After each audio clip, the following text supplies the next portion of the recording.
First way I want to show you. Called the sum and product technique. Mathematicians are not known for being super creative, so as the name of the technique implies, you're going to find the sum and you're going to find the product. Is addition hard? No. Is multiplication hard? No. Even if you're multiplying fractions, is that hard? And we started talking about adding fractions in August.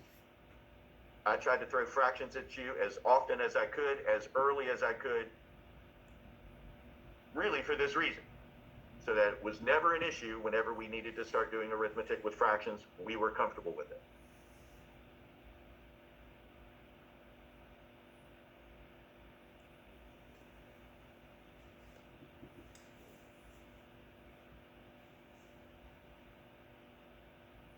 As I have been saying repeatedly for months, please do not write 1/2 plus a negative 3/4. Do not add a negative. You know that adding a negative means to do what? Subtract. So write that. Please do not write minus a negative. You know that subtracting a negative means to do what? So write that. You've evolved past needing to write plus or minus. You're better than that. Now, if you are going to subtract 3/4 from 1/2, what do you have to have first? Common denominator, right? We've talked about this repeatedly for months.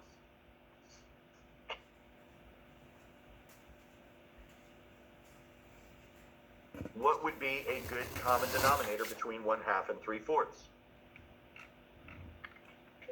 4. Right?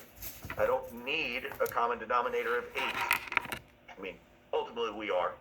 But to get a common denominator of 4, that means I'm going to multiply 1/2 by 1 in a helpful way. Right? You're always allowed to multiply by 1. It doesn't change what something's worth. 1/2 times 1 is still going to be equal to 1/2. I'm just writing the number 1 in a way that gets me to where I want to go. I'm not writing the number 1, but 2/2 is equivalent. So what is 2/2 times 1/2? 2/4 minus 3/4 gives us negative 1/4. Right? You're subtracting more than you have.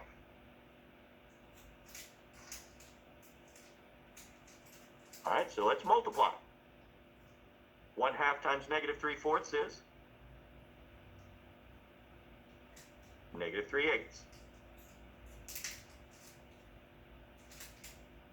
After you add your two solutions together, after you multiply your two solutions together,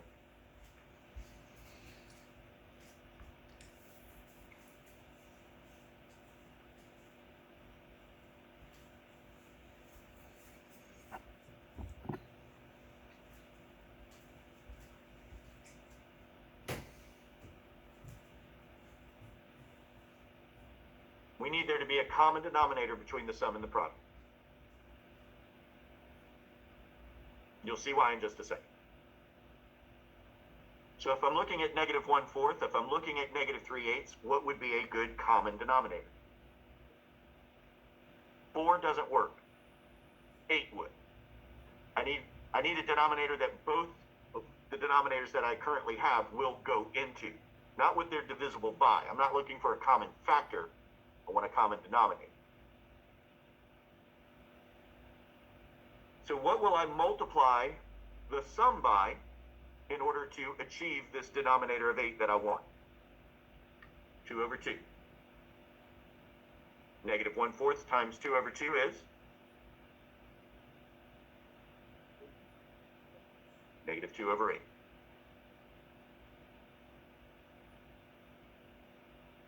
Remember that the template for a quadratic expression is ax squared plus bx plus c, right?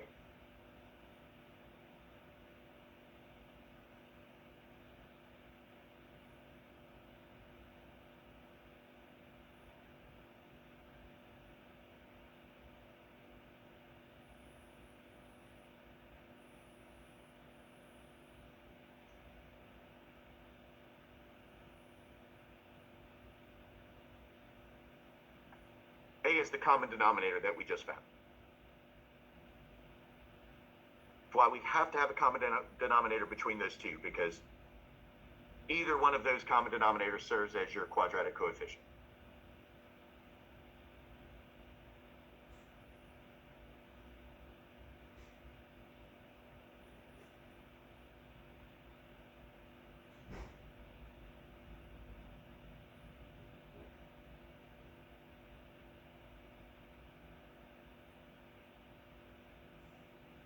B, your linear coefficient, is opposite the numerator of your sum.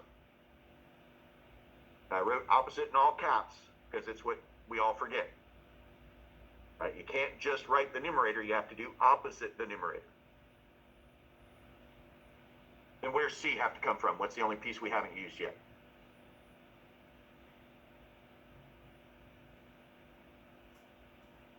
Yeah. Numerator of the product.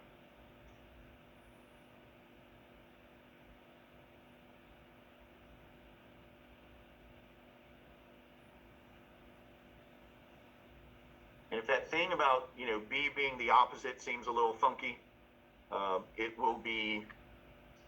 we'll have more justification for it later. Right now, it just seems to be weird. It won't later on.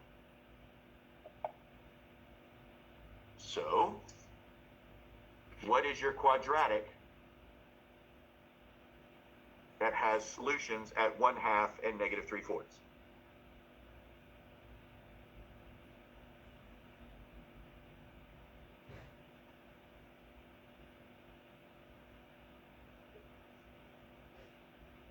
X squared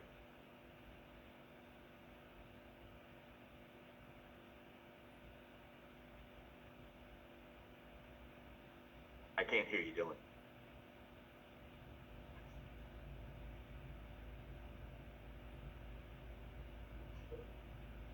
Opposite the numerator of the sum. That's the product.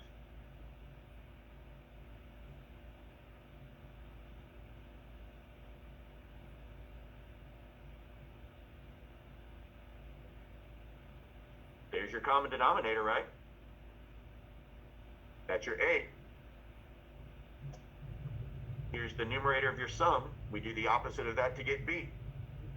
What's the only part we've not used?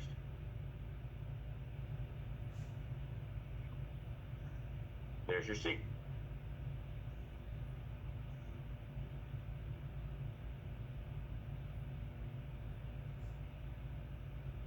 You add two fractions together, you multiply two fractions together, add them.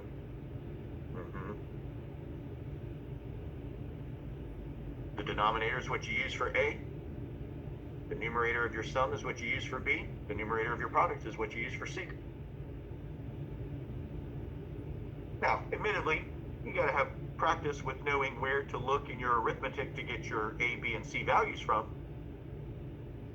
But all you're doing is arithmetic. You're adding, you're multiplying. To make it an equation, we just set it equal to y. Because ultimately, what we're going to end up doing with this stuff in January is graphing it on the Cartesian plane, right? Your U-shaped graph, your parabolas. So we'd have to have an x coordinate and a y coordinate. Let's try another one.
When you're looking at adding these two solutions together, what would be a good common denominator? 10. So the denominator has to be something that both of the current denominators will divide into. 5 will divide into 5, but 2 won't divide into 5. I mean, I hesitate to say this. Many times, not all the time, many times you can just take the two denominators and multiply them. It's not what we did on the last one, so I'm telling you don't do it all the time.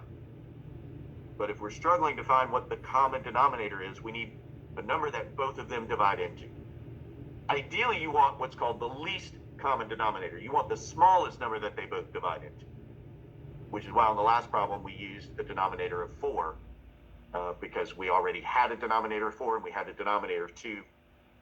4 would be a common multiple of both.